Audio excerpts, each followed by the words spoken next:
Praise the Lord. கர்த்தர் நல்லவர், கர்த்தர் நல்லவர், கர்த்தர் நல்லவர். இந்த மாதத்திலே நாம் தொடர்ந்து அப்போஸ்தலனாகிய பேதுருவின் வாழ்க்கை வரலாற்றை குறித்து நாம் பார்த்து படித்து வருகிறோம். இதற்கு முன்பாக பேதுருவை குறித்து நிறைய பகுதிகளை பார்த்து விட்டோம். கடைசியாக அந்த பேதுருவின் சகோதரனாகிய அந்திரேயாவை குறித்து நிறைய அறிந்து கொள்வதற்கு தேவன் உதவி செய்தார். அப்போதே நான் சொன்னேன், அடுத்த வேத பாடம் பேதுருவின் மனைவி மற்றும் மாமியாரை குறித்து இருக்கும் என்று சொன்னேன். கர்த்தர் நல்லவர். நமக்கு வருகிற செவ்வாய், புதன், வியாழன் 3 நாட்கள் தொடர் கூட்டங்கள் இருக்கிறபடினால் அன்றைக்கு வேத பாடம் நடத்த முடியாது. இன்றைக்கு நடத்தினால் மீண்டும் அதில் பாதி செய்தி நின்று போகும். ஆனபடியினால் இன்றைக்கு பேதுருவை குறித்து வேறொரு பொதுவான செய்தியை கொடுத்து விட்டு 3 நாள் எனக்காக 50 ஜெபங்கள் முடிந்த பின்போ அல்லது கரங்கொடுக்கும் ஊழியம் முடிந்த பின்போ மீண்டும் பேதுருவை குறித்து வேத பாடம் துவங்கப்படும். கர்த்தருடைய நாமத்துக்கு மகிமையும் கிருபையும் தயவும் உண்டாவதாக. அந்த வேத பாடத்தை எல்லாருக்கும் புரியவனமாய் சரியாய் ஒழுங்கு கிரமத்தின்படி நடத்த விரும்புகிறோம். அதற்காகத்தான் இந்த மாற்றங்கள். இன்றைக்கு அதே அப்போஸ்தலனாகிய பேதுருவை குறித்த ஒரு புஸ்தகம், ஒரு அதிகாரம், ஒரு தலைப்பு என்ற தலைப்பிலே, ஒரு புஸ்தகம், ஒரு அதிகாரம், ஒரு தலைப்பிலே நாம் பேதுருவை குறித்து கேட்க போகிறோம். அப்போ இந்த ஒரு புஸ்தகம் என்றால் எந்த புஸ்தகம்? அது அப்போஸ்தல நடபடிகளின் புஸ்தகம். ஒரு அதிகாரம் என்றால் அது எந்த அதிகாரம் என்றால் 3ஆம் அதிகாரம். ஒரு தலைப்பு என்றால் என்ன தலைப்பு என்றால் பேதுரு என்கிற தலைப்பு. அப்போ பேதுரு என்கிற தலைப்பு, அப்போஸ்தல நடபடிகள் என்கிற புஸ்தகம், 3ஆம் அதிகாரம் என்கிற ஒரு அதிகாரம். அதிலே 6 குறிப்பு. சமயம் வாய்த்தால், கர்த்தர் அனுமதித்தால் 6 குறிப்பையும் பேதுருவை குறித்து சொல்லி நான் உங்களை சத்தியத்துக்குள் நடத்த விரும்புகிறேன். இல்லாவிட்டால் கர்த்தருடைய தீர்மானத்தின்படி மற்ற காரியங்கள் நடக்கும். இப்போ இந்த வார்த்தைக்கு ஆதாரமாய் வேதத்திலிருந்து ஒரு வசனத்தை வாசிக்கிறேன். கலாத்தியருக்கு எழுதின நிருபம் 2ஆம் அதிகாரம் 7வது வசனம். கலாத்தியர் 2:7. அதுவும் அல்லாமல் விருத்த சேதனம் உள்ளவர்களுக்கு அப்போஸ்தலனாய் இருக்கும்படி பேதுருவை பலப்படுத்தினார். புறஜாதிகளுக்கு அப்போஸ்தலனாய் இருக்கும்படி என்னையும் பலப்படுத்தினபடியால். இந்த கலாத்தியர் புஸ்தகம் 2ஆம் அதிகாரம் 7ஆம் வசனத்திலே அப்போஸ்தலனாகிய பேதுருவை குறித்து ஆவியானவர் அப்போஸ்தலனாகிய பவுல் மூலமாய் ரொம்ப ஆணித்தரமா ஒரு வார்த்தையை சொன்னார். அது எனக்கு ரொம்ப பிடிச்ச வார்த்தையா இருக்கு. என்ன வார்த்தைன்னா, அந்த வசனத்தின் நடு பகுதி சொல்லுது, பேதுருவை பலப்படுத்தினவர் என்று பாருங்கள். பேதுருவை பலப்படுத்தின. அப்போ பேதுரு கர்த்தருக்குள் பலப்பட்ட மனிதனாய் இருக்கிறார். பேதுரு சத்தியத்திலே பலப்பட்ட மனுஷனாய் இருக்கிறார். பேதுரு பரிசுத்த ஆவியில் பலப்பட்ட மனுஷனாய் இருக்கு. ஆனபடியினால் இந்த பேதுருவை குறித்து அப்போஸ்தல நடபடிகள் 3ஆம் அதிகாரத்துல 6 முறை பேதுருவை குறித்து சொல்லி இருக்கிறதை அந்த மனுஷனுடைய நாமம் அங்கு விளங்குகிறதை பார்க்கலாம். அந்த 6 நாமத்துக்கும் 6 விதமான செய்கைகள், கிரியைகள் இருக்கிறது. அந்த 6 நாமத்துக்குரிய 6 செய்கைகள் என்ன? முதலாவதாக அப்போஸ்தல நடபடிகள் புஸ்தகம் 3ஆம் அதிகாரம் 1வது வசனம் இவ்விதமாய் சொல்லுகிறது. 3:1. சாரி, ஜெப வேளையாகிய 9ஆம் மணி நேரத்துல பேதுருவும் யோவானும் தேவாலயத்துக்கு போனார்கள். இங்கு பேதுருவை பலப்படுத்தினவர் என்று நாம் கலாத்தியர் 2:7 பார்த்தோம். இந்த பேதுருவை ஆண்டவர் எப்படி பலப்படுத்தி இருக்கிறார் என்று சொன்னால், நல்ல தேவாலயத்துக்கு போகக்கூடிய ஒரு தேவ மனுஷனாக ஆண்டவர் இவரை பலப்படுத்தி இருக்கிறார். கர்த்தர் நல்லவே, கர்த்தர் நல்லவே, கர்த்தர் நல்லவே. அப்போ தேவாலயத்துக்கு என்று சொன்னால், ஓ கர்த்தருடைய நாமத்துக்கு மகிமையும் கிருபையும் தயவும் உண்டாவதாக. தேவாலயத்துக்கு போனார்கள். அதாவது இந்த பேதுருக்கிட்ட எத்தனையோ பழக்கம் இருந்துச்சு. ஆனா அதுல இருக்கிற ஒரு பழக்கம் என்னன்னாக்கா, தேவனுடைய ஆலயத்துக்கு போக அருமையான பழக்கம். அப்ப பேதுரு தேவாலயத்துக்கு போகக்கூடிய அளவுக்கு ஆண்டவர் பேதுருவை பலப்படுத்தினார் என்று சொன்னால், அந்த தேவாலயத்துக்கு போவதை குறித்து வேதம் என்ன சொல்லுகிறது? சங்கீதங்களின் புஸ்தகம் 55ஆம் அதிகாரம் 14வது வசனம். சங்கீதம் 55:14. நாம் ஒருமித்து இன்பமான ஆலோசனை பண்ணி கூட்டத்தோடு தேவாலயத்துக்கு போனோம். இங்கு அழகான ஒரு வார்த்தையை பார்க்கிறோம். நாம் ஒருமித்து தேவாலயத்துக்கு போனோம். இந்த தீர்க்க தரிசனம் சங்கீதம் 55:14 சொல்லப்பட்ட நாம் ஒருமித்து தேவாலயத்துக்கு போனோம் என்கிற தீர்க்க தரிசனம் எங்கு நிறைவேறிச்சுன்னா, இந்த பேதுருவின் வாழ்க்கையில தான் நிறைவேறிச்சு. எப்படி? பேதுரு மட்டும் தேவாலயத்துக்கு போகல, கூடவே யோவான் என்கிற அப்போஸ்தலனையும் அழைத்து கொண்டு போகிறார். அப்ப அழைச்சிட்டு போகும்போது இந்த பேதுருவுக்கும் யோவானுக்கும் இடையில என்ன உண்டாகுதுன்னா, நல்ல ஒரு மனம் உண்டாகிறது. இப்போ இந்த அருமையான வசனத்தை வைத்து இன்றைக்கு காலகட்டத்தில் நடக்கிற பெந்தேகோஸ்தே ஆராதனைகள், பெந்தேகோஸ்தே விசுவாசிகள், இந்த ரெண்டையும் நான் திரும்பி பார்க்கிறேன்.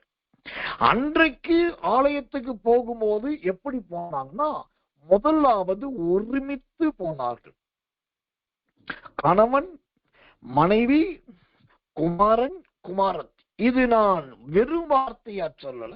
1 சாமுவேல் 1ஆம் அதிகாரம் 3-4 வசனத்தை வாசி பார்த்தீங்கன்னா, எல்கானா, பெனின்னாள் பிள்ளைகள் இவங்க ஒருமித்து போனாங்க. அன்னைக்கு ஒரு காலத்துல ஆலயத்துக்கு போகும்போது இப்படி ஒரு மனதோடு சேர்ந்து போகிற பழக்கம் இருந்துச்சு.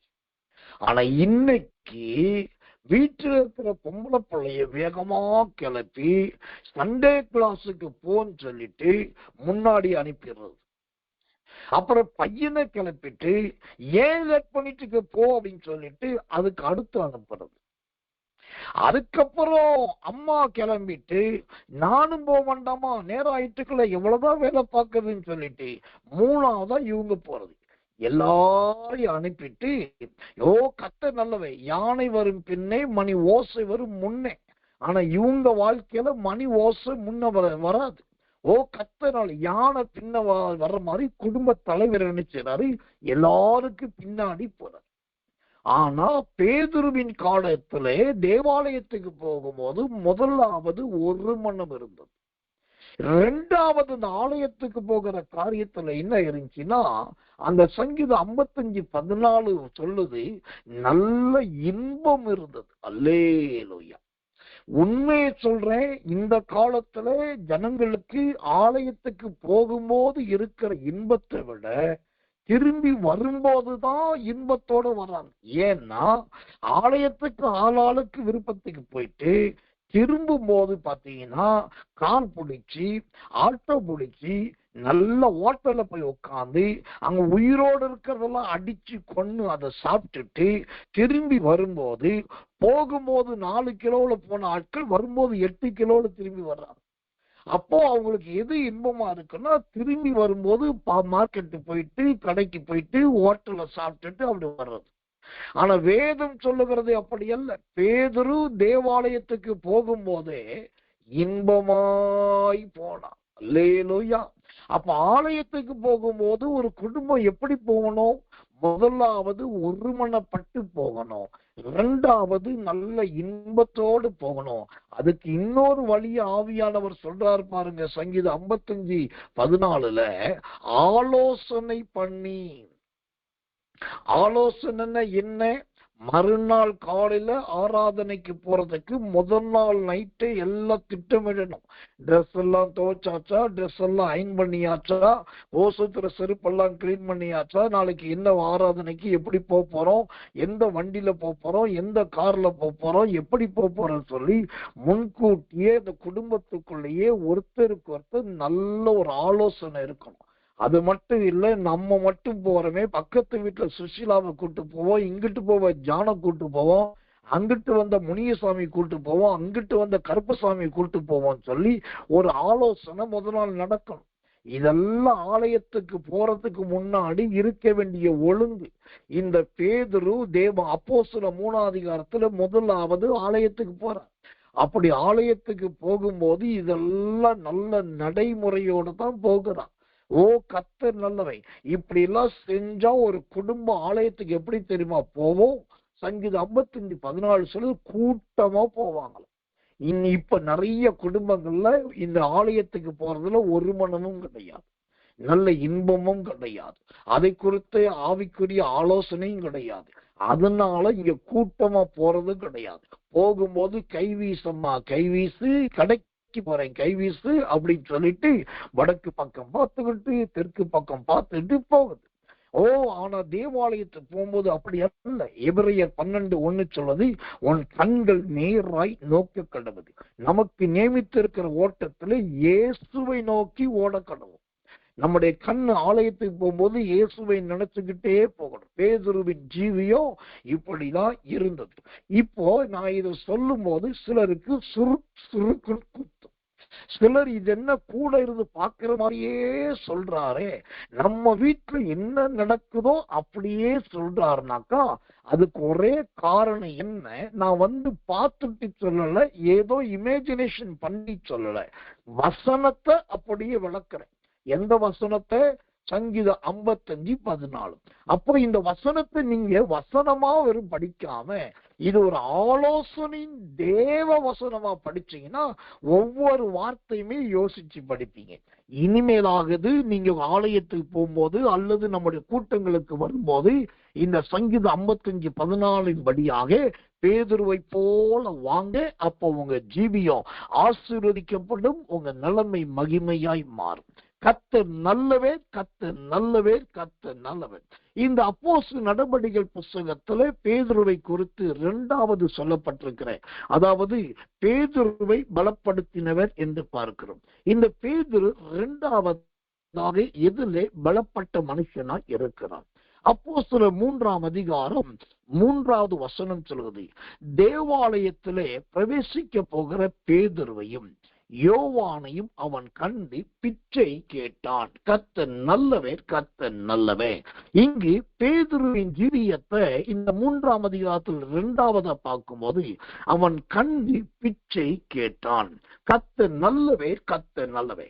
இப்போ இந்த பேதுருவின் ஜீவியம், பேதுரு எந்த காரியத்திலே 2வதாய் பலப்பட்டிருக்கிறார்? கலாத்தியர் 2ஆம் அதிகாரம் 7ஆம் வசனத்தின்படி எதிலே பலப்படுத்தப்பட்டிருக்கிறார்னாக்கா, மற்றவர்கள் தன்னை நோக்கி பார்க்கக்கூடிய அளவுக்கும், மற்றவர்கள் தன்னிடத்தில் எதையாகிலும் கேட்கக்கூடிய அளவுக்கு இவர் பலப்படுத்தப்பட்டிருக்கிறார்.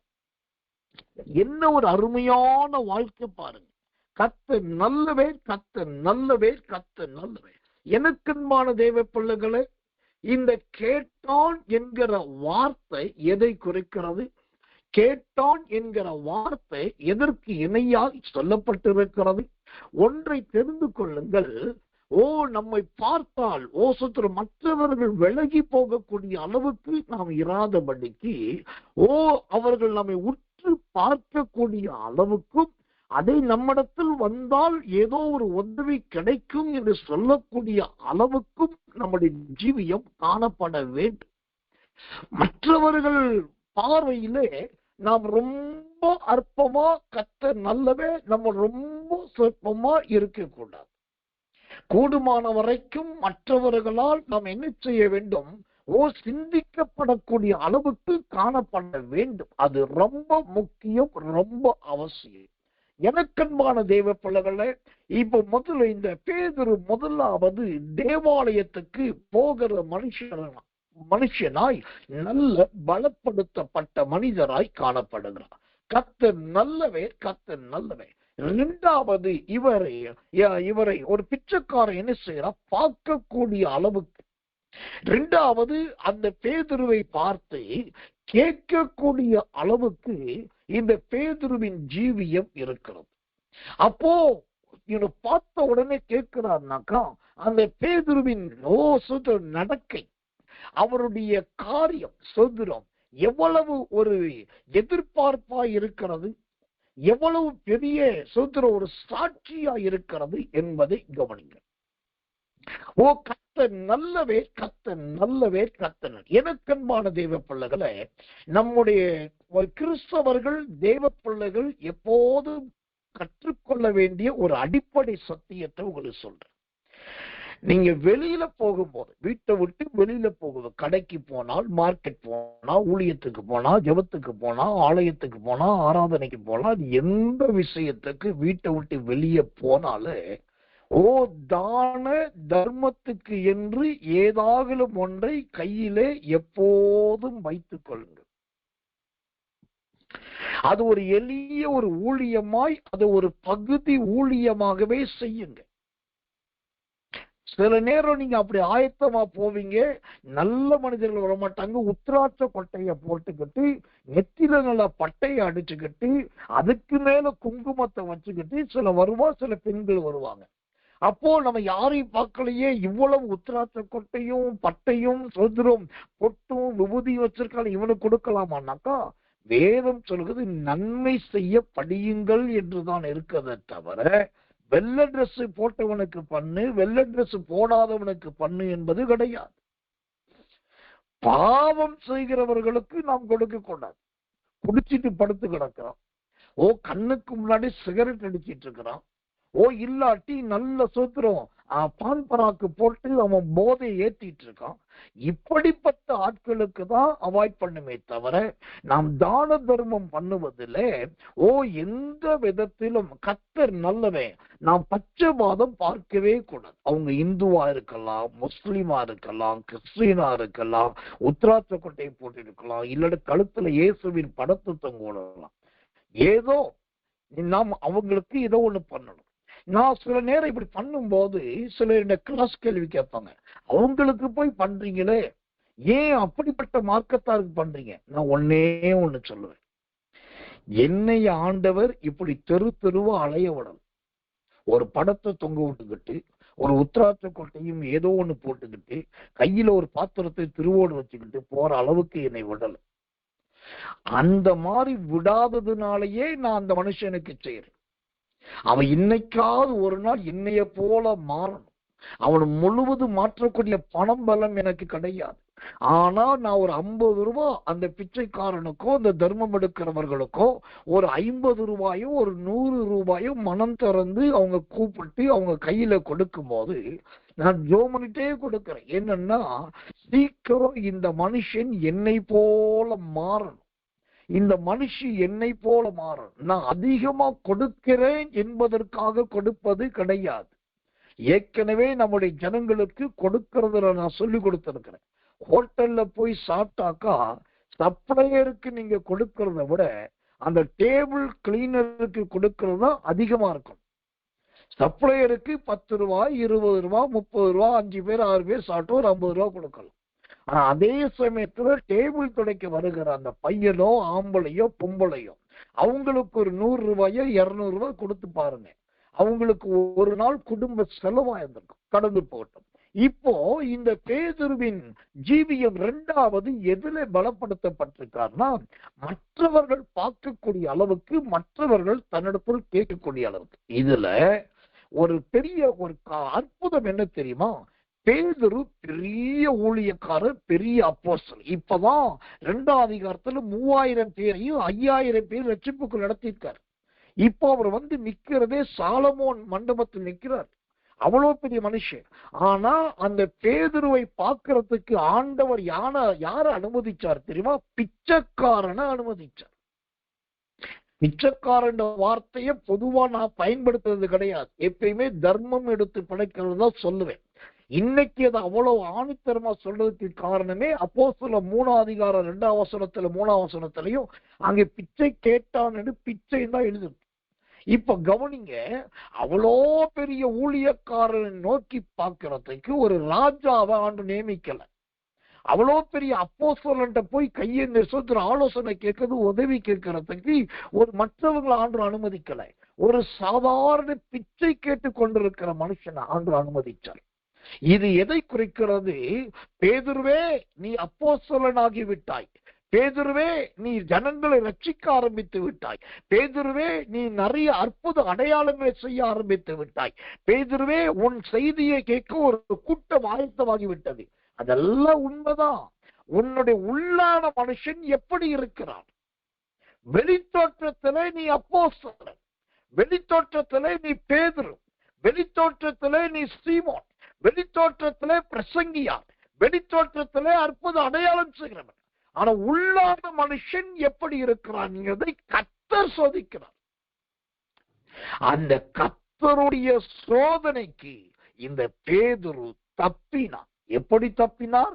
ஒரு பிச்சைக்காரன் கேட்கிறான் என்று நினைத்து அவனை காலால் ஒதுக்கி தள்ளிவிடாமல் அல்லது கண்டும் காணாமல் போய்விடாமல் அவன் பார்வையை பார்த்து கரெக்டா கண்டுபிடிச்சு, நீ என்கிட்ட ஏதோ எதிர்பார்க்கிற, பொன்னும் வெள்ளியும் இல்லை, இயேசுவின் நாமத்தை தருகிறேன்னு சொல்லி சரியா சொன்னார் பாருங்க. இது எதை குறிக்கிறது? இது ஒவ்வொரு தேவ பிள்ளைக்கும் ஒவ்வொரு ஊழியர்களுக்கும் கர்த்தர் வைக்கிற ஒரு செக். நம்ம நினைக்கிறோம் நம்ம ரெவரண்ட் ஆயிட்டோம், நம்ம பாஸ்டர் ஆயிட்டோம், நம்ம பிஷப் ஆயிட்டோம், நம்ம பிரதர் ஆயிட்டோம், நம்ம சிஸ்டர் ஆயிட்டோம், நம்ம அக்கா ஆயிட்டோம், நம்ம அண்ணா ஆயிட்டோம், நம்ம பெரிய ஆள் ஆயிட்டோம், நமக்கு ஒரு ஊழியம் வந்துருச்சு, நமக்கு தொழில் வந்துருச்சு, நமக்கு ஒரு வியாபாரம் வந்துருச்சு, நமக்கு ஒரு பதவி இருக்கு, யாரும் தேவையில்லை அப்படின்னு நம்ம நினைக்கலாம். ஆனா ஆண்டவர் கொண்டு வந்து சேர்க்கிறது கர்த்தர் நல்லவன். உங்களை யார் கவனிச்சு பார்ப்பாங்க தெரியுமா? தெருவோரத்துல இருக்கிறவங்க. அவங்களுக்கு முன்னாடி நீங்க முதலாவது மனித தன்மையை வெளிப்படுத்தணும். இதுதான் ஒரு ஊழியத்துடைய உச்சபட்ச நிலைமை. வேதம் சொல்லுது, அவன் கண்டு பிச்சை கேட்டான். அப்போ இந்த பிச்சைக்காருடைய கண்கள் பேதுருவின் ஜீவியத்துல எதையோ கவர்ந்து இருக்கிறது. அதை பேதுரு கண்டுபிடித்தார். இன்னொரு ரகசியத்தை சொல்றேன். நீங்க அப்போஸ்தலர் நடபடிகள் இருக்க தேவாலயங்களை படிச்சு பாத்தீங்கன்னா, அந்த ஒவ்வொரு ஆலயத்துக்கு பக்கத்துல ஒரு ராணுவம் இருக்கும். அந்த ராணுவம் இருக்கும். அதாவது ஆலயத்துக்குன்னே ஒரு மினி ஆர்மி இருக்கும். அதுக்குன்னு ராணுவ சேவகர்கள் இருப்பாங்க, ராணுவ வீரர்கள் இருப்பாங்க, அப்புறம் அங்க ராணுவ தலைவன் இருப்பான். அப்போ அந்த சாலமோன் மண்டபம் பிரம்மாண்ட எருசலேம் ஆலயம், அவ்வளோ பெரிய ஆலயத்துல பக்கத்துல ராணுவமும் இருக்கு. இவ்வளோ பெரிய ஆட்கள் இருக்கிற இடத்துல ஆண்டவர் பேதுருவுக்கு நியமித்தது ஒரு சாதாரண தர்மம் எடுத்து பிழைக்கிற மனுஷனை. ஆனா பேதுருவை பாருங்க, நான் தான் என்னதான் மேல வந்தாலும் கீழே இருக்கிற மனிதனை திரும்பி பார்க்கிற மனிதனாய் பேதுரு இருக்குதா? இதுதான் இன்றைக்கு இருக்கிற விசுவாச ஜனங்களுக்கு கண்டிப்பா தேவை. ஒரு நாய் அடிபட்டு கிடந்தா ஓடி போய் கொஞ்சம் தண்ணியை ஊத்துங்க. ஒரு குருவி சுருண்டு விழுந்திருக்குனாக்கா அதை தூக்கி அணைச்சி அதுக்கு நல்ல மஞ்சள் தண்ணி தெளிச்சு ஒரு சொட்டு தண்ணியை ஊத்துங்க. ஏதோ ஒண்ணு ஆதாரம் கேட்கறதுன்னு ஒரு ஆதாரத்தை கொடுங்க. மனிதர்களுக்கு மாத்திரமல்ல, ஜீவனுள்ள எதுக்கும் உதவி செய்யலாம். அப்ப பேதுரு எந்த காரியத்துல பலப்படுத்தப்பட்டு இருக்கிறார்னா, ஒன்று தேவாலயத்துக்கு போகிற காரியத்துல பலப்படுத்தப்பட்டு இருக்கிறார். இரண்டாவது, மற்றவர்கள் பார்க்கவும் மற்றவர்கள் தன்னிடத்தில் கேட்கவும் கூடிய அளவுக்கு இவர் பலப்படுத்தப்பட்டிருக்கிறார். மூன்றாவதாக, இந்த அப்போஸ்தலர் நடபடிகள் 3ஆம் அதிகாரத்துல இந்த பேதுருவை குறித்து தேவனுடைய வசனம் என்ன சொல்லுகிறது? 4வது வசனத்தை பாருங்கள். அப்போஸ்தலர் 3:4. பேதுருவும் யோவானும் அவனை உற்று பார்த்து, எங்களை நோக்கி பார் என்றார்கள். அல்லேலூயா. இப்போ இந்த பேதுரு நாம் 3ஆவதா எதிலே பலப்படுத்தப்பட்டிருக்கிறார்? ஒரு வசனத்தில் அங்க இருக்கிற மனுஷனை பார்த்து சொல்லுகிறார், எங்களை நோக்கி பார் அப்படின்னு சொல்லுகிறார். அப்ப என்ன அர்த்தம்? கர்த்தர் நல்லவன், என்னை நோக்கி பார் என்று சொன்னா நான் உன்னை கைவிட மாட்டேன், உன்னை காணாமல் போக மாட்டேன், உன்னை விசாரிக்காமல் போய்விட மாட்டேன் என்பது அர்த்தம். இப்போ 2ஆம் பகுதியிலே அவன் பேதுருவை நோக்கி பார்த்தான். ஆனா 3ஆம் வசனத்துல பேதுரு சொல்லுகிறான், என்னை நோக்கி பார். ஏன்னாக்கா உனக்கு ஒரு ரட்சிப்பை தேவன் என்னிடத்தில் கொடுத்திருக்கிறார், உனக்கு ஒரு அற்புத சுகத்தை தேவன் என்னிடத்தில் கொடுத்திருக்கிறார், என்னை நோக்கி பார் என்று சொல்லக்கூடிய அளவுக்கு பேதுரு ஆவியிலே பலப்படுத்தப்பட்டிருந்தார். இன்னைக்கு நிறைய குடும்பங்கள்ல ஒரே மனஸ்தாபம். நான் ஒருத்தன் தான் குடும்பத்தை இழுக்கணுமா, நான் ஒரு ஆளு தான் எல்லாத்தையும் சமாளிக்கணுமா, அவ கிடையாதா, அவளும் புள்ளதானே, பொம்பளை பொம்பளைன்னு சொல்லி இப்படியே விட்டுறீங்களே, நான் ஆம்பளைன்றது நான் ஒரு ஆளா செய்யணுமா. நிறைய வாக்குவாதங்கள். ஏன்னாக்கா தன்னை நோக்கி பார்க்கக்கூடிய அளவுக்கு இவர்களுக்கு திராணி இல்லை. இந்த சத்தியத்தை கேட்கிற தேவ பிள்ளையே, இந்த கடைசி காலத்துல உங்க ஆவிக்குரிய ஜீவியத்தை வச்சு நீங்க மற்றவங்கள்ட்ட சொல்லணும், என்னைய நோக்கி பாருங்க, நான் எப்படி கர்த்தருக்காக வாழ்கிறேன், நான் எப்படி கர்த்தருடைய ஊழியத்தை செய்கிறேன், நான் எப்படி கர்த்தரை ஆராதிக்கிறேன், என்னை நோக்கி பாருங்கள், தேவன் என்னோடு எப்படி இடைப்படுகிறார் என்பதை நீங்க நோக்கி பாருங்கள் என்று சொல்லி நாம் சொல்லக்கூடிய அளவுக்கு இருக்கணும். ஆனா இன்னைக்கு நிறைய பேருடைய ஜீவியம் என்ன? கதவுக்கு பின்னாடி ஒளிஞ்சுக்கிறோம். வண்டியில போயிட்டு யாரா பார்த்துட்டா வண்டியின் ஸ்பீட 40 60க்கு ஏத்துறது, இல்லாட்டி டக்கு துண்டத்துக்கு முகத்துல போட்டுக்கிறது, இல்லாட்டி சத்தத்தை குறைச்சிடுறது. அவங்க பார்த்துடக்கூடாது, ஐயோ அவங்க கேட்டுறக்கூடாது, அவங்க பக்கத்துல வந்துடக்கூடாது, உடனே அவங்க நம்மகிட்ட ஏதாவது எதிர்பார்த்துருவாங்க. ஆனா பேதுருவின் ஜீவியம் அப்படி இல்லைங்க. அவன் தைரியமா சொல்ல, என்னை நோக்கி பார் அப்படின்னா, கர்த்தர் நல்லவை, நீ பார்க்கக்கூடிய அளவுக்கு என்னை கர்த்தர் மாற்றி இருக்கிறார். நீ என்னிடத்தில் பெற்றுக்கொள்ளக்கூடிய அளவுக்கு என் ஆண்டவர் என்னை ஆசீர்வதித்திருக்கிறார். இது எல்லாம் கிறிஸ்தவருடைய சவால் மிகுந்த வாழ்க்கை, இதெல்லாம் சவால் மிகுந்த சாட்சி. நீங்க மற்றவங்களை பார்த்து சொல்லணும், நான் அன்னைக்கு எப்படி இருந்தேன், இன்னைக்கு எப்படி இருக்கிற பாருங்க. நீங்க பாட்டுக்கு இஷ்டத்துக்கு பேசுறீங்க, ஏதேதோ சொல்றீங்க, ஒண்ணுமே புரிஞ்சிக்க மாட்டீங்க. ஆனா நான் சொல்றேன், என் ட்ரெஸ்ஸ பாருங்க, என் சாப்பாட்டை பாருங்க, நான் தூங்குறத பாருங்க, நான் எந்திருக்கிறத பாருங்க, நான் மற்றவர்களுக்கு சுவிசேஷம் சொல்றத பாருங்க, 4 பேருக்கு உதவி செய்யறத பாருங்க.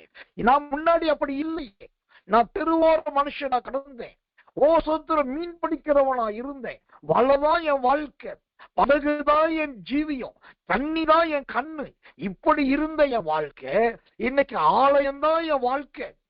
சோத்திரம் உள்ள போறதுதான் என் குறிக்கோள். இப்ப மற்றவங்களுக்கு சாட்சியா இருக்கிறதா ஜீவியம் என்று பேதுருவின் வாழ்க்கை மாறினது. இந்த செய்தியை கேட்கிற தேவ பிள்ளைகளே, நீங்க என்னைக்காவது யாரையாவது பார்த்து நீங்க எப்படி கிறிஸ்துவ குறித்து வாழணும்னு தெரிஞ்சுக்கணும்னா என்னைய பாருங்கள் என்று சொல்லக்கூடிய அளவுக்கு நீங்க முன்மாதிரிகளாய் இருந்திருக்கிறீர்களா என்று பாருங்கள். கலாத்தியர் 2:7 பேதுரு பலப்படுத்தி இருக்கிறார். எதிலே? என்னை நோக்கி பார் என்று சொல்லக்கூடிய அளவுக்கு கர்த்தர் நல்லவர், அவர் பலப்பட்டு இருக்கிறார். இதுதான் ஒரு ஆவிக்குரிய முதிர்ச்சி, இதுதான் ஆவிக்குரிய வளர்ச்சி. இன்றைக்கு இந்த முதிர்ச்சியையும் இந்த பக்குவத்தை நிறைய பேர் சொல்லிக் கொடுக்கிறதும் கிடையாது. அதனால ஜனங்க அதை யோசிக்கிறதும் கிடையாது. அதனால ஓடுகிறதும் ஒளிகிறதுமான வாழ்க்கையாய் வாழ்ந்து விட்டோம். ஆனா இன்னைக்கு தெரிந்து கொள்ளுங்க, ஆண்டவரே, மற்றவர்கள் அநேக நோக்கி பார்க்கக்கூடிய அளவுக்கு என் நிலைமையை மாற்றுங்க ஆண்டவரே, என் ஜீவியத்தை மாற்றுங்க ஆண்டவரே. நான் மூடப்பட்டவனாய் ஒளிந்திருக்கிறவனாய் அல்ல, மற்றவர்களுக்கு சவால் விடக்கூடிய, என்னை நோக்கி பார் என்று சொல்லக்கூடிய அளவுக்கு ஒரு நல்ல சாட்சியுள்ள ஜீவியமாய் என்னை மாற்று. எனக்கு அன்பான தேவ பிள்ளைகளே, நோக்கி பார் என்று சொல்ல அந்த தேவ மனுஷன் அடுத்த வார்த்தை சொல்லுது, அவன் எங்களிடத்தில் ஏதாகிலும் கிடைக்கும் என்று எண்ணி சூத்திரம் அவர்களை நோக்கி பார்த்து. இப்போ இந்த பேதுருவை நோக்கி பாரு சொன்ன உடனே இந்த பேதுருவின் ஆவி இந்த சொத்திர பிச்சை எடுக்கிறவனுடைய எண்ணத்துக்கு உள்ளே நுழைஞ்சிச்சு. இப்ப அந்த மனுஷன் பிச்சை எடுக்கிற என்ன நினைச்சிட்டு இருக்கான்றத பேதுரு சொல்றாரு. நம்மிடத்தில் ஏதோ கிடைக்கும் என்று நினைக்கிறான். இப்ப நல்லா கவனிக்கணும், மற்றவர்கள் நம்மை நோக்கி பார்க்கிறதுனால என்ன நன்மை கிடைக்கும்னா, உங்க சபையில, உங்க வீட்டில, உங்க குடும்பத்துல, உங்க பள்ளியில, உங்க கல்லூரியில, வேலை ஸ்தலத்துல மற்றவர்கள் உங்களை நோக்கி பார்க்கக்கூடிய அளவுக்கு நீங்க இருக்கிறீங்கன்னா, அவங்களுடைய எண்ணத்தில் என்ன ஓடுகிறது என்கிறதை கர்த்தர் உங்களுக்கு வெளிப்படுத்துவார். உங்களை குறித்து அவங்க என்ன நினைக்கிறாங்க நீங்க ஒட்டு கேட்க வேண்டிய அவசியம் இல்லை. நீங்க ஒரு ஸ்பைஸ் வைக்க வேண்டிய அவசியம் இல்லை. யார்கிட்டயே போய் கவனிச்சுட்டு அவங்க என்ன பேசுற கேட்டுட்டு சொல்ல வேண்டிய அவசியம் இல்லை. அவங்க உங்களை நோக்கி பார்க்கக்கூடிய அளவுக்கு நீங்க மாறிட்டீங்கனாலே, யாரு உங்களை நோக்கி பார்க்கிறாங்களோ அவங்கள்ட்ட இருக்கிற ஆவிய குறித்து ஆண்டு உங்கள்கிட்ட சொல்ல ஆரம்பிச்சிருவார். இதுதான் அங்க இருக்கிற பெரிய ரகசியம். கர்த்தர் நல்லவன். அப்ப பேதுருவின் ஜீவியம் எதுல பலப்படுத்தப்பட்டிருக்கிறது? ஒன்று, தேவாலயத்துக்கு போவதிலே. இரண்டாவது, மற்றவர்கள் பார்க்கவும் கேட்கவும் கூடிய அளவிலே. மூன்றாவது, என்னை நோக்கி பார் என்று சொல்லக்கூடிய ஒரு சவால் மிகுந்ததாய் பேதுருவின் ஜீவியம் பலப்படுத்தப்பட்டிருக்கிறது. நான்காவதாக, கர்த்தர் நல்லவை.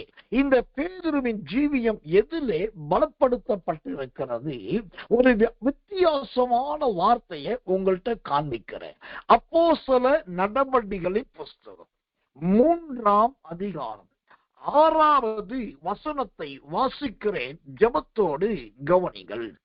அப்போஸ்தலர் 3:6. அப்பொழுது பேதுரு, வெள்ளியும் பொன்னும் என்னிடத்தில் இல்லை, என்னிடத்தில் உள்ளதை உனக்கு தருகிறேன்.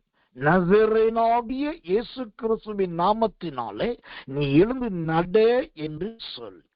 இப்போ இந்த அப்போஸ்தலனாகிய பேதுரு நான்காவதாக எதிலே பலப்பட்டிருக்கிறார் என்று சொன்னால், அந்த 6வது வசனம் சொல்லுகிறது, அவர் ரொம்ப ஆணித்தரமா சொல்லுகிறார், என்னிடத்தில் இல்லை என்று சொல்லுகிறார். என்னிடத்தில் இல்லை என்கிற வார்த்தைய ஆணித்தரமாகவும் உறுதிப்படவும் சொல்லுகிறார். கர்த்தர் நல்லவர், கர்த்தர் நல்லவர், கர்த்தர் நல்லவர். இந்த வார்த்தை எதை குறிக்கிறது தெரியுமா? உள்ளதை உள்ளதென்று சொல்லுகிறதை குறிக்கிறதா இருக்கிறது. இன்னைக்கு நிறைய பேருடைய ஜீவி உலகத்தானை விட கிறிஸ்தவருடைய நிலைமை படு மோசமா போயிட்டு இருக்கு. யாரோ ஒருத்தன் வர்றாங்க, திடீர்னு அவசரத்துல சொல்றாங்க, எனக்கு வேற வழியே இல்லை, சொல்ற 25,000 ரூபாய் எனக்கு வேண்டி இருக்குது, நீங்க உதவி செய்யுங்க, நான் கர்த்தருக்கு முன்னாடி சொல்றேன், திரும்ப நிச்சயமா கொடுத்துறேன்னு சொன்னான். கேட்கிறாங்க. ஆனா இவங்க என்ன சொல்றாங்க தெரியுமா? தன்னிடத்துல பணம் இருக்குது, ஆனா கொடுக்க மனசு இல்லை, இல்லாட்டி கொஞ்சம் பயம், திரும்ப வருமா வராதா, எப்ப தருவாங்க தெரியும். அதுக்கு இவங்க என்ன சொல்லுவாங்க தெரியுமா? என்கிட்ட பணம் இருக்கு, ஆனா கொடுக்கக்கூடிய அளவுக்கு எனக்கு இன்னும் மனசு வரல, அதனால நான் கொடுக்க விரும்பல. இதத்தான் அவங்க சொல்லணும். ஆனா என்ன சொல்றாங்க தெரியுமா? ஐயோ, சரி நான் ஜெபிக்கிறேன், நாளைக்கு எனக்கு பணம் ஒண்ணு வர வேண்டியிருக்கு, வந்துருச்சுன்னா கண்டிப்பா தரேன், நீங்க போங்க, வந்துருச்சுன்னா கண்டிப்பா கால் பண்றேன். இல்லாட்டி இன்னொன்னு சொல்லுவாங்க, அங்க நான் அந்த பதிலத்தை போன் பண்ணி சொல்றேன், நீங்க அங்க போங்க, கண்டிப்பா அவர் தருவாரு, நான் போன் பண்ணி சொல்றேன், போங்க. இந்த அல்லோகலப்பட்டு பணத்துக்காக அலைஞ்சிட்டு இருக்கிற மனுஷியோ இவர் பேசுறது உண்மை சொல்லிட்டு நேரம் அங்க போவாங்க. இந்த பிரதர் ரெக்கமெண்ட் பண்ணுவாரு, ஆமா அவர் நல்லவர் தானே, பணக்காரர் தானே, கொடுப்பாருன்ட்டு போவாங்க. இவங்க எங்க இருந்து போன் பண்ணி என்ன சொல்லுவாங்க தெரியுமா? பிரைஸ் லார்ட் பிரதர், கர்த்தர் நல்லவர். ஒரு சகோதரி வந்தாங்க, 25,000 கேட்டாங்க, ஆனா அவங்க என்ன செய்யும் நிலைமை, எதுக்கு எப்ப தருவாங்கன்னு தெரியல, என்கிட்ட கேட்டாங்க, நீங்க தருவீங்க, உங்களுக்கு சொல்றேன்னு சொல்லிட்டேன், நீங்க யோசிங்க, உங்க மனசுல பட்டா கொடுங்க, இல்லாட்டி கொடுக்காதீங்க அப்படின்னு சொல்லிட்டு போன வச்சிருவோம். இப்போ இவங்களோட ஆவிக்குரிய நிலைமைய பாருங்க. கிறிஸ்தவர்களாயிருந்து தேவனுடைய பிள்ளையா இருந்து தன்னால் இயன்றதை உள்ளபடி சொல்ல முடியல.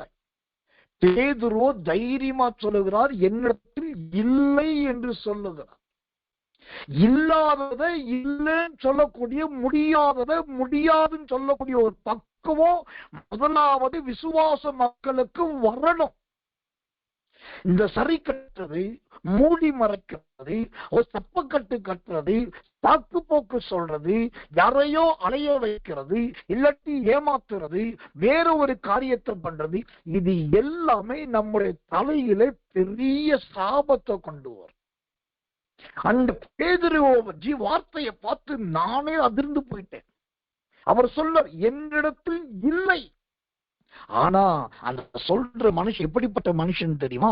அடுத்த வார்த்தை சொல்லுகிறார், என்னிடத்தில் உள்ளதை உனக்கு தருகிறேன். அப்ப என்ன அர்த்தம்? இவர்கிட்ட இருக்கப்பட்ட மனுஷனாய் இருந்தாலும் தன்னிடத்தில் ஒன்றே ஒன்று இல்லை, அந்த இல்லாததை இல்லை என்று வெளிப்படைய பச்சையா சொல்றார். அப்ப பேதுருக்கிட்ட என்ன இருக்குது, என்ன இல்லை? பேதுருக்கிட்ட வல்லமை இருக்குது, பேதுருக்கிட்ட வார்த்தை இருக்குது, பேதுருக்கிட்ட அபிஷேகம் இருக்குது, பேதுருக்கிட்ட தைரியம் இருக்குது, பேதுருக்கிட்ட விசுவாசம் இருக்குது. இது எல்லாமே பேதுருவினிடத்தில் இருக்கக்கூடியது. அப்ப பேதுருக்கிட்ட என்ன இல்லை? முன்ன இருந்த படகு இல்லை, முன்ன இருந்த வலை இல்லை, முன்ன இருந்த மீன் பிடிக்கிற தொழில் இல்லை, முன்னே கிடைச்ச மீன்கள் கிடைக்கிறது இல்லை, அதனால இவர் கையில பணம் இல்லை. இயேசுகிட்ட இருக்கும் போதே 2 ரூபாய் ஒத்த வெள்ளி பணத்தை கொடுக்கிறதுக்கு வழி இல்லாம கடல்ல போய் தூண்டில போட்டு அந்த பணத்தை கொண்டு வந்து இயேசுவுக்கும் இவருக்கும் சேர்த்து கொடுத்தவர் தான் பேதுரு. ஊழியத்துக்கு வந்தா எல்லாத்தையும் இழக்க வேண்டியது வரும். படகு போகும், வலை போகும், கடல் போகும், மீன் போகும், ஒத்த ரூபா ஒரு வெள்ளி காசுக்கு வழி இல்லாம போக வேண்டியது வரும். அந்த நேரத்துல ஆண்டவர் ஒரு ஆள் அனுப்புவார், உங்களை நோக்கி நோக்கி பாப்பா, ஐயோ கைய தூக்கி தூக்கி காட்டுவான், ஏதோ ஒண்ணு பண்ணுவான். உங்கள்ட்ட இல்லைன்னா இல்லைன்னு சொல்லணும். அவன் அழகா சொல்லுகிறான், எப்பா நீ கேட்கிற, நீ எதிர்பார்க்கிறது என்னிடத்தில் இல்லை. இந்த என்னிடத்தில் இல்லை என்ற வார்த்தை எதை குறிக்கிறது தெரியுமா? ரோமர் புஸ்தகம் 7ஆம் அதிகாரம் 18வது வசனம். ரோமர் 7:18. அது எப்படி எனில், என்னிடத்தில், அதாவது என் மாம்சத்தில் நன்மை வாசமாய் இருக்கிறது இல்லை என்று நான் அறிந்திருக்கிறேன். நன்மை செய்ய வேண்டும் என்கிற விருப்பம் என்னிடத்தில் இருக்கிறது, நன்மை செய்வதோ என்னிடத்தில் இல்லை. அவ்வளோ பெரிய அப்போஸ்தலன், 14 நிருபங்களை எழுதினவர், நிறைய சபைகளை உருவாக்கினவர், தயமா சொதுரம் ரொம்ப தெளிவா சொல்றாரு. கர்த்தர் நிலைமை, என் மாம்சத்தில் நன்மை வாசமா இருக்கிறதே இல்லை. நான் மாம்சத்தில் தான் இருக்கிறேன், கையோடு இருக்கிறேன், காலோடு இருக்கிறேன், கண்ணோடு இருக்கிறேன், வாயோடு இருக்கிறேன், மூக்கோடு இருக்கிறேன், ஒரு ஆணுக்கு வேண்டிய எல்லா சரீரத்தின் நிலைமையோடு இருக்கிறேன். ஆனாலும் என்கிட்ட நன்மை என்பது இல்லவே இல்லை என்று அவ்வளோ பெரிய மனுஷன் ஒத்துக்கொள்ளுகிறார். இன்னைக்கு இந்த செய்தியை கேட்கிற நீங்கள், இந்த வெளிப்படையான ஒரு ஜீவியம் உங்களால் வாழ முடியுமா? இந்த வெளியரங்கமான கிறிஸ்தவ வாழ்க்கைய வாழ்ந்து சவாலா நிரூபிக்க முடியுமா? பேதுரு ரொம்ப தெளிவா சொல்லிட்டு, என்னிடத்தில் இல்லை என்கிறத இல்லைன்னே சொல்றார். இன்னைக்கு இருக்கிற விசுவாசிகள், இன்னைக்கு இருக்கிற சகோதரர்கள், இன்னைக்கு இருக்கிற ஊழியக்காரர்கள், ஐயோ நான் இல்லை, என்னிடத்தில் ஒண்ணு இல்லைன்னு சொல்லிட்டான், அவன் என்ன ரொம்ப கேவலமா நினைப்பான், அவன் என்ன ரொம்ப தப்பான்னு நினைச்சிருவான், அதனால நான் இப்படி சொல்லிடுறேன். நான் சொல்றேங்க, அவங்க உங்களை கேவலமா நினைச்சா என்ன, அவமானமா நினைச்சா என்ன, அவர்களுடைய நினைப்பு ஒன்றும் உங்களை பரலோகத்துக்கு கொண்டு போவது கிடையாது. உங்களுடைய வாயின் வார்த்தையும் உங்க ஜீவியம் மட்டும்தான் உங்களை பரலோகத்துக்கு கொண்டு போகும். மற்றவருடைய நினைவுக்காகவும் மற்றவருடைய யோசனைக்காகவும் தயவு செய்து வேஷம் போடுகிற வாழ்க்கை வேண்டாம். பேதுரு தைரியமா என்னிடத்தில் இல்லப்பா, நீ நினைக்கிற மாதிரி நான் கிடையாது. ஒரு காலத்துல நான் வியாபாரி, ஒரு காலத்துல நான் தொழில் பண்றவன், ஒரு காலத்துல எனக்கு படகு இருந்துச்சு, வலை இருந்துச்சு, வேலையாட்கள் இருந்தாங்க, கூட்டா ஓடி இருந்தாங்க. என் பக்கத்துல மாமி இருந்தாங்க, மனைவி இருந்தாங்க, என் பக்கத்துல சகோதரி இருந்தாங்க, என் பக்கத்துல மற்றவங்க இருந்தாங்க, அந்திரை இருந்தாங்க, எல்லாம் இருந்தாங்க. இன்னைக்கு நான் அது கிடையாது, என்னிடத்தில் இல்லை. எவ்வளவு அழகான வெளிப்படையான ஆணித்தரமான தைரியத்தின் வார்த்தை. இதே வார்த்தையை தான் கர்த்தர் நல்ல பவுலும் சொல்லுகிறான், என்னிடத்தில் நன்மை இல்லை, என்னிடத்தில் நன்மை இல்லை, கர்த்தர் நல்லவே, கர்த்தர் நல்லவே. இன்னொரு வசனத்தை வாசிக்க இடத்தில் இல்லை என்பதற்கு பிலிப்பியர் 2 அதிகாரம் 20வது வசனம், பிலிப்பியர் 2:20. அது ஏனென்றால் உங்கள் காரியங்களை உண்மையாய் விசாரிக்கிறதுக்கு என்னை போல மனதுள்ளவன் அவனை அன்றி வேறு ஒருவனும் என்னிடத்தில் இல்லை. இப்ப ஏன் பாருங்களேன், எல்லாரும் மாத்தி மாத்தி மாத்தி பேசுறதுக்கு, இல்லைன்றத சொல்றதுக்கு வெட்கப்படுறதுக்கு காரணம் என்ன தெரியுமா? இந்த பிலிப்பியர் 2:20 சொல்ற மாதிரி காரியத்தை உண்மையாய் விசாரிக்கிறவர்கள் இல்லை. இன்னைக்கு ஒருத்தர் மாத்தி பேசுறான், அப்படியாப்பா, சரிப்பா, பரவாயில்ல அப்படின்னு சொல்ல போயிடுறான். ஆனா எனக்கு தெரியும் உங்ககிட்ட இப்படி இருக்குது, நீ தான் பொய் சொல்ற, நீங்க ஏத்து சொல்லி பாருங்க, பொய் பேசுறவன் பதறி போவாங்க.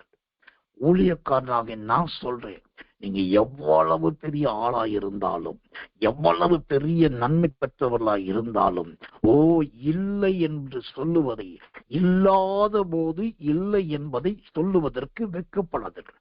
ஆனா இருக்கிறத வைத்துக் கொண்டு இல்லை என்று சொல்லாதீர்கள்.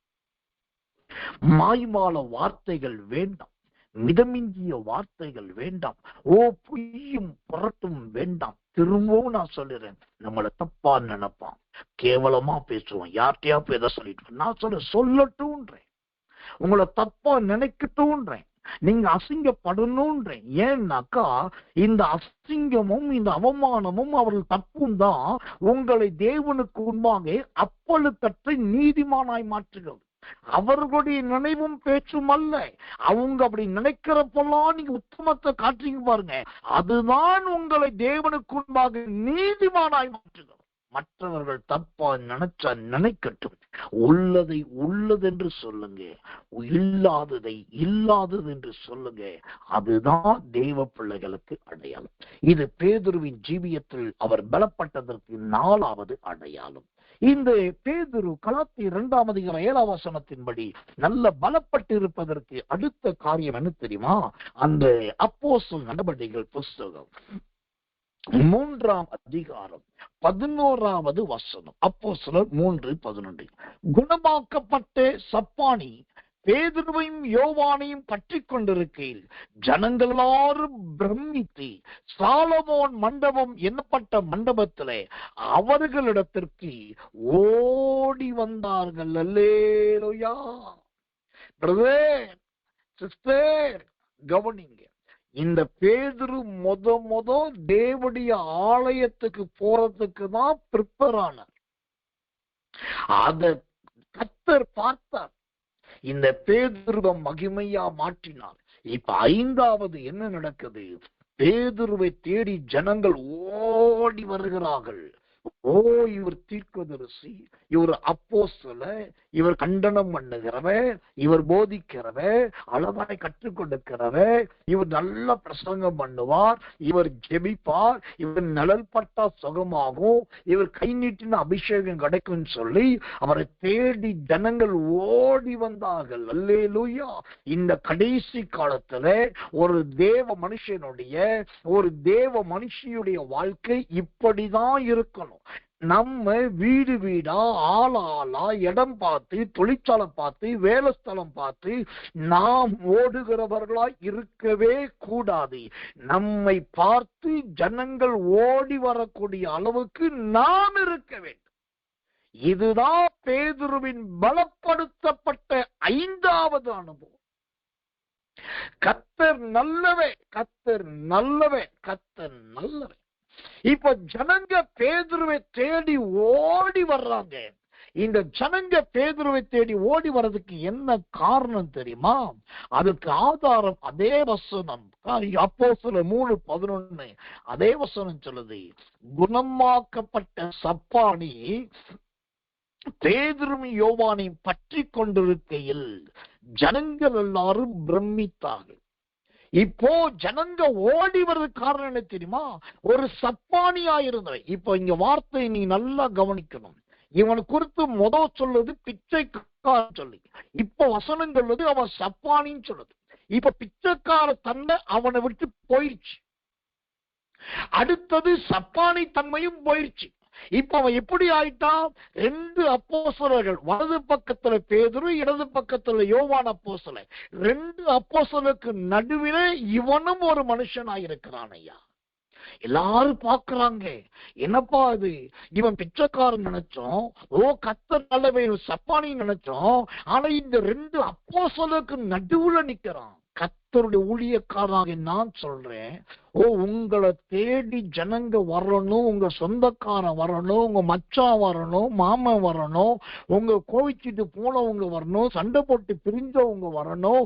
ஓசத்துல அதுக்கு சூதுவாது பண்ண வேண்டாம், மாந்திரிகம் பண்ண வேண்டாம், பில்லி சுனியம் வைக்க வேண்டாம், ஏவல் பண்ண வேண்டாம், ஜோசியம் பார்க்க வேண்டாம். நீங்க செய்ய வேண்டியது ஒன்னே ஒண்ணு, நல்லா முட்டி போட்டு ஜெபம் பண்ணுங்க.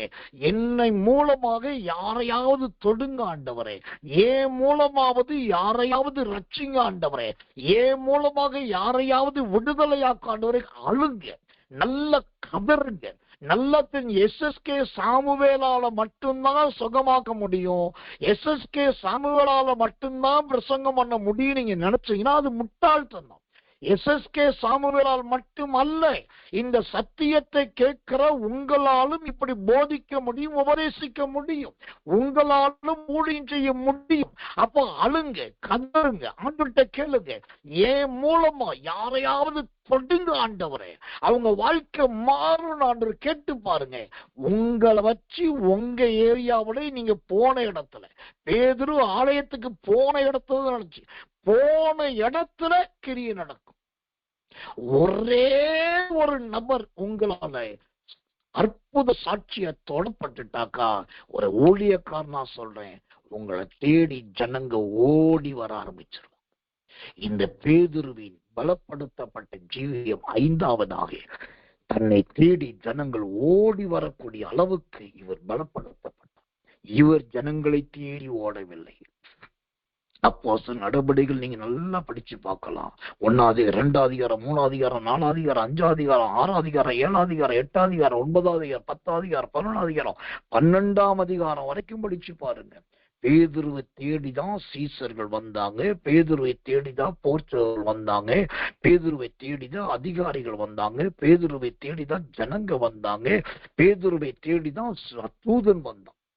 அப்போ மற்றவர்கள் தன்னை தேடி வரக்கூடிய அளவுக்கு இந்த பேதுரு ஆவியிலே பலப்பட்டு இருந்தார். இப்படிப்பட்ட அடையாளத்தின் வல்லமையுள்ள தேவ மனுஷனா, மனுஷியா, விசுவாசியா, ஊழியக்காரனா ஒவ்வொருத்தரும் மாறணும். அதை கர்த்தரும் விரும்புகிறார், வேதமும் விரும்புகிறது, சிறியவனாகிய நானும் விரும்புகிறேன். கர்த்தனாலே நேரம் இல்லாதபடியினால் முடிக்கிறேன். 6வதாக கலாத்தியர் 2:7 இந்த பேதுரு எதிலே பலப்பட்டு இருக்கிறார் தெரியுமா? அந்த அப்போஸ்தலர் நடபடிகள் புஸ்தகம் 3 அதிகாரம் 12 வசனம் வாசிக்கிறேன். பேதுரு அதை கண்டு ஜனங்களை நோக்கி, கர்த்தர் நல்லவன், பேதுரு அதை கண்டு ஜனங்களை நோக்கி, இஸ்ரவேலரே, இதை குறித்து நீங்கள் ஆச்சரியப்படுகிறது என்ன? நாங்கள் எங்கள் சுய சக்தியினாலாவது எங்கள் சுய பக்தியினாலாவது இவனை நடக்க பண்ணினோம் என்று நீங்கள் எங்களை நோக்கி பார்க்கிறது என்ன? அல்லேலூயா. இப்போ பேதுரு எப்படி ஆயிட்டார்னா நம்பர் 1 பக்கா பக்கா பக்கா தீர்க்கதரிசி ஆயிட்டார். அங்க ஒரு கூட்டம் ஓடி வருது. ஒருத்தருடைய பார்வை பேதுருவை பார்க்குது, இன்னொருத்தருடைய பார்வை யோவானை பார்க்குது. ஒருத்தர் பிரமிச்சு பார்க்கிறான், இன்னொருத்தர் ஆச்சரியப்பட்டு பார்க்கிறான். இதெல்லாம் கவனிச்ச உடனே அந்த ஓடி வந்த ஜனத்துக்குள்ள இருக்கிற இருதயத்தின் எண்ணத்தை அப்படியே சொன்னார் பாருங்க. என்ன சொல்றாரு? ஓ, நீங்கள் பிரமித்து ஆச்சரியப்படுறது என்ன? நாங்கள் எங்க சுய சக்தியினால் இதை செய்யல, எங்க சுய பக்தியினாலும் இதை செய்யல. இவனை நடக்க பண்ணினது எங்களால் அல்ல. அங்க ஜனங்க பாக்குறாங்க, இவன் எப்படியா நடந்தான், இவன் எப்படி பிச்சைக்கார வஸ்திரம் மாற்றினான். என்னமோ நடந்திருக்கு. அதுக்கு பேதுரு தான் காரணம். அதுக்கு பேதுரு அவன் இருதயத்தின் ஓட்டத்தை அறிந்து தெளிவா சொல்லிட்டார். இதுக்கெல்லாம் காரணம் நாங்க கிடையாது, நானும் கிடையாது, நசரேயனாகிய இயேசு. ஒரு தீர்க்கதரிசியின் தாழ்மையை பாருங்க. அவன் தீர்க்க தரிசனம் சொல்றான், நீங்க இப்படி நினைக்கிறீங்க, ஆனா உங்க நினைவுபடி இல்லைன்னு சொல்லி அவங்க நினைவை புட்டு புட்டு வைக்கும் போது அவனோட வார்த்தை என்னை அதிகமா சொல்லுது. என்னன்னா, இது நான் காரணம் அல்ல என்கிற. இவ்வளோ பெரிய அற்புதத்துக்கு நான் காரணம் அல்ல, இவ்வளோ பெரிய விடுதலுக்கு நான் காரணம் அல்ல, இவ்வளோ பெரிய ஊழியத்துக்கு என் பக்தி காரணம் அல்ல, ஓ இவ்வளோ பெரிய சுத்திர காரியத்துக்கு கர்த்தர் நல்லவை என் ஜீவியம் காரணம் அல்ல. தன்னை மறைத்து நான் எதையுமே செய்யல, கர்த்தர் செய்தார், நசரேயனாகிய இயேசு செய்தார். இதுதாங்க தேறின அற்புதமான தேவ மனுஷர்களுடைய, தேவ ஜனங்களுடைய அருமையான ஜீவியம். எவ்வளவு அற்புத அடையாளம் நடந்தாலும், நான் என்ன கஷ்டப்பட்டேன்னு தெரியுமா, நான் எவ்வளோ கண்ணீர் விட்டேன்னு தெரியுமா, நான் ஜெபிச்சதுனால தான் உனக்கு ஆச்சு, இல்லாட்டி நீ செத்து போயிருப்பேன் யாராவது சொன்னாக்கா அவங்க இன்னும் கர்த்தருக்குள் பலப்படலைன்னு அர்த்தம். உங்க மூலமா 1000 நடக்கலாம், ஆனாலும் அதற்கு காரணம் நீங்கள் இல்லை என்கிற அந்த தாழ்மை வரணும். வாய திறந்த தீர்க்க தரிசனம் வரலாம். ஓடி வந்த ஜனங்களுடைய இருதயத்தை பேதுரு அப்படியே கண்ணாடி மாதிரி முன்னாடி நிப்பாட்டுறாரு. கண்ணாடி மாதிரி முன்னாடி நிப்பாட்டினவரு நீங்க நினைக்கிற மாதிரி இல்லை. இதுக்கெல்லாம் ஒரே காரணம் நசரேயனாகிய இயேசு அப்படின்னு சொல்லி ஆணித்தரமாய் சொல்லுகிறார். ஐயா, இப்படிப்பட்ட ஜீவியம் நம்முடைய வாழ்க்கையில் வருவதாக நாம் ஜெபிக்க போகிறோம். காரியத்தின் கடைத்தொகையை நான் சொல்லி முடிக்கிறேன். எனக்கு அந்த வசனத்தை வாசிக்கணும்னு சொல்லி ரொம்ப ஆசையா இருக்கு. அதை வாசிச்சுட்டு நான் சொல்லி முடிக்கிறேன். கலாத்தியர் புஸ்தகம் 2ஆம் அதிகாரம் 7வது வசனம். மீண்டும் மீண்டும் அதை என்னை அதிகமாய் பலவந்தம் பண்ணுகிறது. கலாத்தியர் 2:7. அதுவும் அல்லாமல் விருத்த சேதனம் உள்ளவர்களுக்கு அப்போஸ்தலனாய் இருக்கும்படி பேதுருவை பலப்படுத்துகிறவர். ஓ, பேதுருவை பலப்படுத்துகிறவர் அப்போஸ்தலனாய் இருக்கும்படி. அந்த பேதுருவை அன்றைக்கு பலப்படுத்தின ஆண்டவர் இந்த ராத்திரியில் இந்த சத்தியத்தின் மூலமாய் உங்களை பலப்படுத்தி கொண்டிருக்கிறார். இந்த செய்தியை கேட்டுட்டு படுக்க போகும்போது நாடகம் பார்த்தேன், சினிமா பார்த்தேன், ஓ சுதர் காமெடி பார்த்தேன், ஓ சுதர் அந்த இதை பார்த்தேன்னு சொல்லி உங்க ஆவியை கலங்கப்படுத்துறாதீங்க. இந்த தேவ செய்தி எந்தெந்த வீட்டில கேட்கப்படுகிறதோ அந்த வீடுகள் எல்லாம் மகிமையினால் மூடப்படுகிறது. எந்த இடத்திலிருந்து கேட்கிறீங்களோ அங்கெல்லாம் கர்த்தருடைய மகிமை பலப்படுத்துகிறது. இந்த பேதுருவை அப்போஸ்தலனாகும்படி பலப்படுத்தினவே உங்களை பலப்படுத்தட்டும். நல்ல ஆலயத்துக்கும் ஊழியத்துக்கும் செல்லுகிறவர்களாக ஓ கர்த்தர் நல்லவே, மற்றவர்கள் பார்க்கவும் மற்றவர்கள் கேட்கவும் தக்கதாக, ஓ என்னை நோக்கி பார்த்து சாட்சி சொல்லத்தக்கதாக, என்னிடத்தில் இல்லை என்கிறதை பச்சையாக வெளிப்படையா பேசத்தக்கதாக, ஓ கர்த்தர் நல்லவே, மற்றவர்கள் தம்மை தேடி ஓடோடி வரத்தக்கதாக, ஓ கர்த்தர் நல்லவே, மற்றவர்கள் சொல்லத்தக்கதாக, ஆண்டவர் நீங்க பல 100 முறை இல்லை, பல 1000 முறை படிச்சிருப்பீங்க. ஆனாலும் இன்னைக்கு இந்த 3ஆம் கிளாஸை வைத்து 6 கர்த்தர் கிருபையாய் காண்பித்திருக்கிறார். இது அருமையான சத்தியம். ஆண்டவரே கேளுங்க, இந்த பேதுருவின் வாழ்க்கையில் காணப்பட்ட அந்த 6 பலப்படுத்தப்படுதல் எனக்கு எனக்கு வேணும் ஆண்டவரே. பேதுருவை குறித்து தொடர்ந்து கேட்டு வருகிறேன். இப்போது கேட்டேன், பேதுருவாகவே மாற்றி வேண்டும் ஐயா.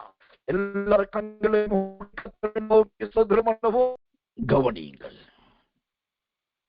தயவு செய்து இந்த கிருபையுள்ள சத்தியத்தை லிங்க் மூலமாகவோ யூடியூப் மூலமாகவோ திரும்ப போட்டு கேளுங்க.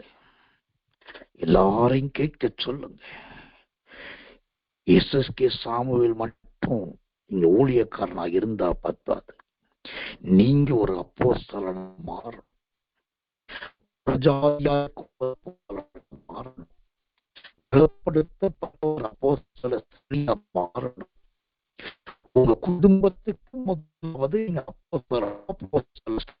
மாறுங்க. உங்க சொந்தங்களுக்கு ஊழியத்தை தாங்க கேளுங்க. ஒவ்வொருத்தரும் அப்போஸ்தலனாகி மாறுபடி விரும்புகிறார். உங்களை உருவாக்குவார். இருதயத்தின் பாரத்தை சொல்லி கஷ்டப்பட்டு